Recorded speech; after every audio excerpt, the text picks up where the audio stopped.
Halo anak-anak, berjumpa kembali dengan Ibu Margarita dalam pelajaran sejarah wajib untuk kelas 10. Silahkan siapkan buku cetak, silahkan buka bab 2 halaman 16. Nah, di bab 2 itu kita akan belajar mengenai masa prasejarah. Bagi yang pernah bertemu dengan Ibu Margarita di kelas 7 IPS di kelas 7 SMP dulu, ya kita mengulang kembali dan memperdalamnya. Bagi yang belum pernah bertemu dengan Ibu Margarita, ya kita belajar bersama-sama. Oke, lanjut. Nah, masa prasejarah, kita harus tahu dulu masa prasejarah itu masa yang seperti apa. Apakah masa ketika manusia purba hidup atau masa ketika kuda Nil gede-gede? Oh tidak. Kita lihat dulu dari artinya.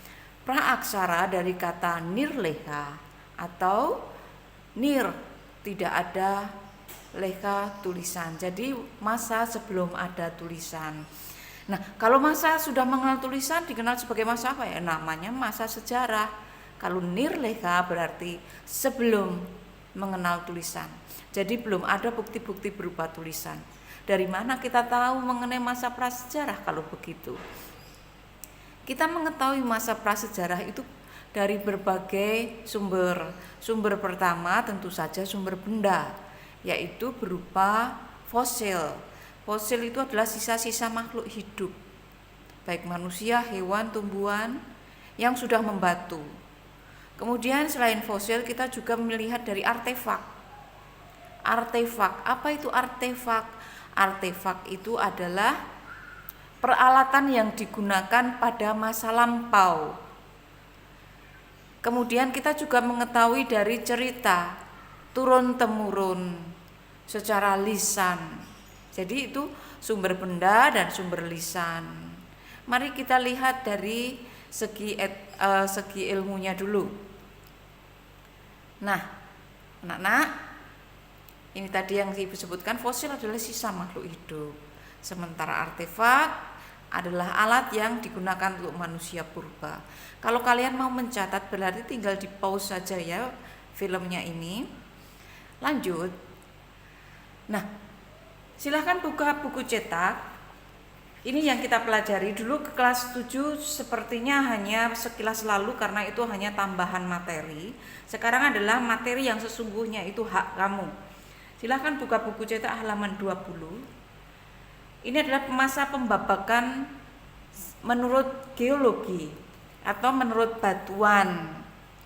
Nah, kok bisa menurut batuan? Silahkan lihat ini adalah Grand Canyon. Grand Canyon itu adalah salah satu bukti sejarah tentang pengikisan sejak jutaan tahun yang lalu.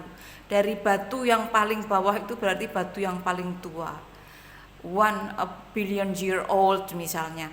Nah, itu kita dari sini kita ketahui bahwa dari zaman ke zaman itu batu dan jenisnya berbeda, dan dari jenisnya ini kita ketahui komposisinya, kita ketahui kehidupan masa itu. Nah, dari ini kita ketahui ada beberapa babak. Silahkan lihat masa praaksara menurut geologi atau susunan batuannya. Yang pertama dikenal sebagai masa Arkaikum atau Azoikum. Masa kedua dikenal sebagai masa primer atau kehidupan pertama. Namanya adalah masa Paleozoikum. Zaman ketiga dikenal sebagai masa Mesozoikum atau zaman sekunder atau zaman kehidupan kedua. Karena memang zaman itu nanti kehidupan sudah sangat berkembang. Kemudian zaman berikutnya adalah zaman Neozoikum atau Kainozoikum. Ini nanti adalah bagian kalian untuk membuat presentasinya. Oh iya, jangan mengeluh dulu, oke? Oke. Nah, Neozoikum karena begitu kompleksitasnya maka dibagi menjadi dua besar. zaman tersier dan zaman kuarter. Maaf, saya akan ke depan sebentar. Jadi ini adalah zaman Azoikum, zaman kehidupan pertama. Belum ada kehidupan, dari kata Azoikum, belum ada kehidupan. Kemudian zaman Paleozoikum, paleo dari kata tua, berarti kehidupan pertama dulu atau primer. Kemudian sekunder atau kedua. Kemudian zaman Neozoikum, itu tidak dikatakan bahwa ini zaman ketiga, tidak, karena kompleksitasnya, maka zaman ketiga, zaman keempat. Neozoikum sendiri kan dibagi menjadi dua, tersier dan kuarter. 1, 2, 3, 4. Oke. Nah, zaman Azoikum itu seperti apa sih? Yaitu zaman ketika bumi masih berupa bola yang sangat panas. Nih, nah Paleozoikum adalah zaman ketika kehidupan pertama dulu. Lalu kapan itu? 340 juta tahun yang lalu. Nah, pada saat itu terjadi penurunan suhu yang tadinya pada masa Azoikum, kemudian di sini ada penurunan suhu dan suhu dunia menjadi dingin.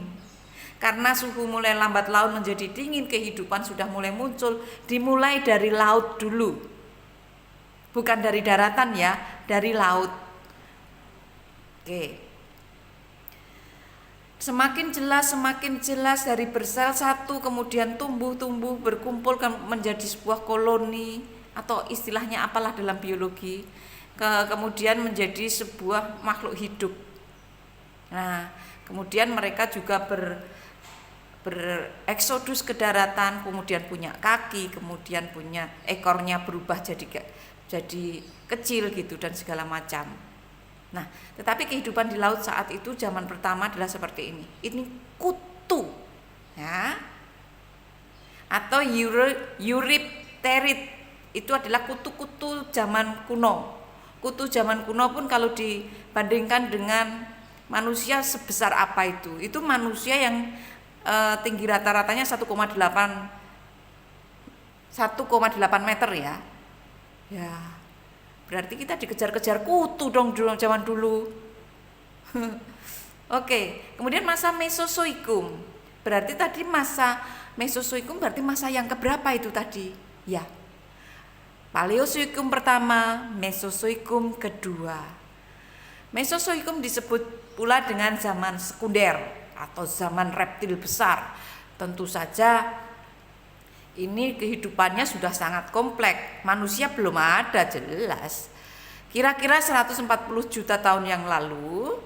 Nah, tingkatan kehidupan masa itu sudah mulai berkembang menjadi tingkatan kehidupan makhluk hidup besar atau reptil besar. Contohnya adalah ini nih. Nih. Kemudian komposisinya seperti ini. Silahkan bayangkan saja manusianya bentuknya sebesar itu tuh. Cuma sekakinya nggak ada. Tuhan bagus bang, Tuhan baik sekali, kita tidak hidup pada masa itu. Kalau enggak ya kita gimana dong, keinjek. Karena manusia itu adalah makhluk yang paling sempurna. Next. Nah, zaman Neozoikum atau Kainozoikum, anak-anak, ini adalah tugasmu. Oke. Ini adalah 60 juta tahun yang lalu. Pada masa tersebut keadaan bumi masih sudah mulai stabil, kehidupan sudah mulai berkembang. Tapi Neozoikum bukan berarti zaman ketiga, anak-anak. Karena seperti ini. Zaman ketiga itu Neozoikum dibagi menjadi zaman tersier dan zaman kuarter. Nanti zaman kuarter dibagi lagi anak-anak menjadi Holocene dan Pleistocene. Anak-anak, tugas kalian adalah membuat presentasi sebaik mungkin, yaitu zaman Neozoikum disertai dengan gambar. Boleh juga kamu sertai dengan video, boleh juga kamu sertai dengan suara yang seperti ini. Oke, sampai jumpa anak-anak. Nanti akan saya share kemana kalian harus mengirimkan presentasi itu. Sampai jumpa, salam sehat selalu, bye.